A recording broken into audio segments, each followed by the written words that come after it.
Hello everyone, मैं आनंद वंश से स्वागत करता हूँ आपके अपने कोचिंग सेंटर अर्जुन प्लस में। आज मैं क्लास 9 का जीव विज्ञान यानी life science model activity task लगाया हूँ। देखिए क्वेश्चन 1 क्या दिया है कि माइटोकॉन्ड्रिया का साफ डायग्राम बनाइए और नीचे दिए गए अंगों का चिन्हित कीजिए।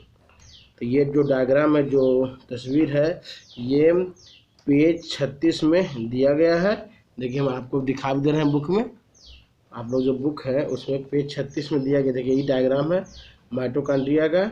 इसे देख कर आप लोग बना लीजिएगा, ओके, और नाम इसका लिख लीजिएगा, ओके ना। 1 नंबर क्वेश्चन हो गया माइटोकॉन्ड्रिया का। ये डायग्राम ये पेज 36 में है, ठीक है। देखिए पेज 36 लिख चुके हैं। अब क्वेश्चन 2 दिया है कि निम्नांकित के आधार पर मोनेरो और ये प्लांट नहीं लिखा, प्लांटी लिखा है, प्लांटी राज्य में अंतर का वर्णन कीजिए, है ना। इसका मेंशन नीचे लिखे हैं, देखिए इसका आंसर दिया है कि मोनेरा तथा प्लांटी में अंतर, मोनेरा और प्लांटी। क नंबर दिया है, इसमें टाइप दिया कि सेल का है, इसमें टाइप भी दिया है, ठीक ना। तो क नंबर दिया कि सेल के प्रकार और सेलुलर ढांचा के अनुसार से उसका अंतर लिखना है।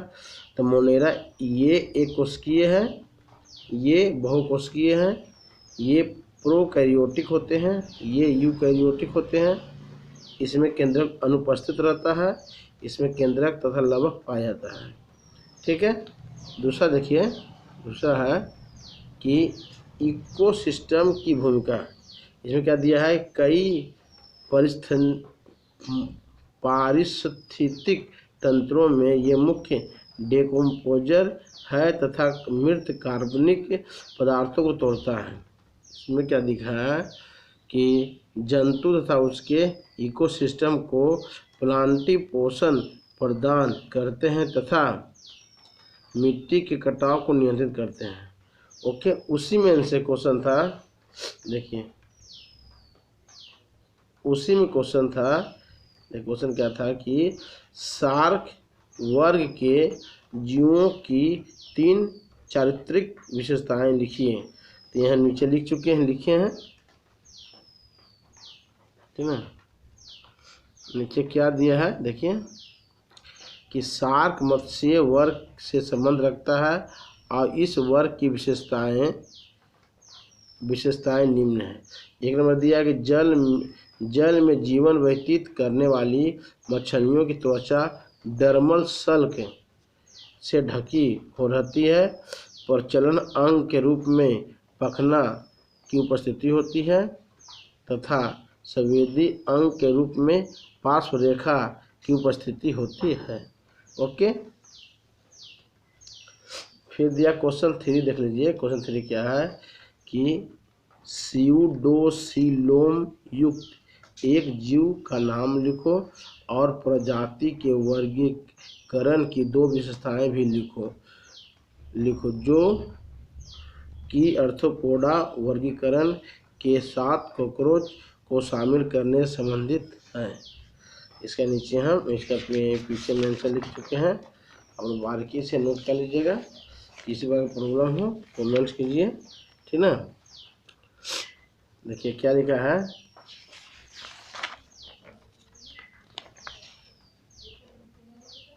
आंसर 3 ना।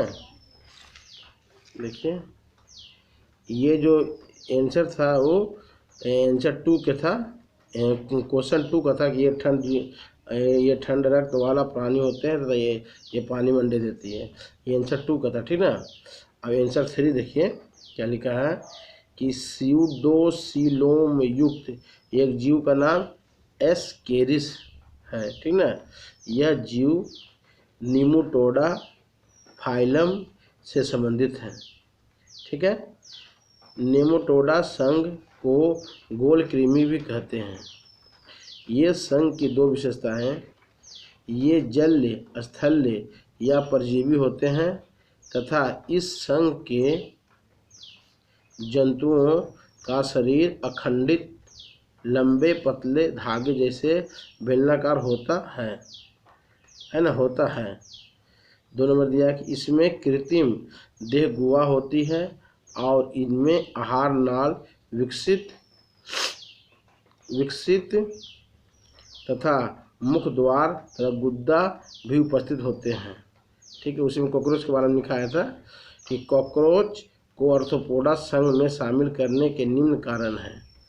1 नंबर दिया है कि तिलचट्टा का शरीर खंड युक्त होता है तथा इनमें जुड़े हुए पैर होते हैं। 2 नंबर उत्सर्जन की क्रिया मैलपिजियन नलिका द्वारा होता है। ठीक है, ये हो गया 3 का। और 4 का क्वेश्चन पढ़ लेते हैं। 4 क्वेश्चन क्या दिया है? 4 क्वेश्चन है कि मानव देह में विटामिन ए, विटामिन डी की भूमिका क्या होती है और विभाजन कला की विशेषता लिखो। ओके, देखिए 4 के आंसर हम पढ़ रहे हैं।